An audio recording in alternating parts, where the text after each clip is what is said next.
तर दानाचा विषय निघाला म्हणून मी कालची ताजी घटना सांगतो। आमच्या शेलगावच्या गुरुमिश्री होमिओपॅथिक मेडिकल कॉलेजमध्ये शिकणारा एक अंतिम वर्षाचा विद्यार्थी जो आता डॉक्टर होणार होता 1 वर्षाने, परीक्षेला जात असताना त्याचा ऍक्सिडेंट झाला, दुर्दैवी अपघात झाला, डोक्याला मार लागला। शेवटी संजीवनी हॉस्पिटलच्या डॉक्टरांनी त्याला ब्रेन डेड घोषित केलं की याचा आता मेंदू पूर्णपणे निकामी झालेला आहे। असं असताना त्याच्या आई वडिलांनी जो निर्णय घेतला, तिथल्या डॉक्टरांनी, संजीवनी हॉस्पिटलच्या डॉक्टरांनी ज्या प्रकारे त्यांना समजून सांगितलं, आई वडिलांनी लेकराच्या मृत्यूचं दुःख पचवून पुढचा जो निर्णय घेतला तो आपल्या सगळ्यांच्या डोळ्यात अंजन घालणारा आहे। देह हा नश्वर असतो, आपल्या सर्वांना माहिती आहे की या देहाचं आपल्या मृत्यूनंतर काहीच राहत नाही, माती होते। तरी सुद्धा आपला याच्यात उगाच ममता चिटकून असते।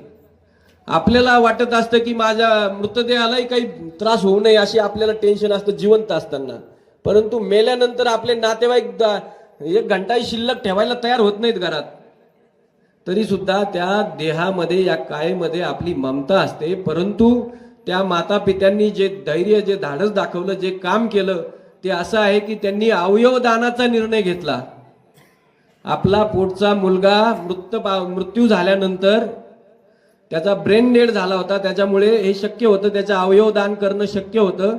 तर त्याचं अवयव दान केल्यानंतर त्या अवयवामधून 7 लोकांना जवळपास जीवनदान भेटलं। काही लोकांच्या किडन्या गेल्या असतील, ज्याला ती किडनी मॅच झाली त्या माणसाचा जीव वाचला, ज्यांची नजर गेलेली आहे त्याचे डोळे त्याला देण्यात आले, फुफ्फुस दान करण्यात आले, लिव्हर, अशा प्रकारे महत्वाचे अवयव या धनंजय काळे, डॉक्टर धनंजय काळे त्याचं नाव होतं, त्याचे दान करण्यात आले। आणि तो खऱ्या अर्थाने आपण जे म्हणतो मरावे परी कीर्तिरूपी उरावे, तशा प्रकारे तो जरी या मृत्यूदेहातून, या मृत्यूलोकातून मरण पावला असला तरी पुन्हा अजरामर झाला आहे।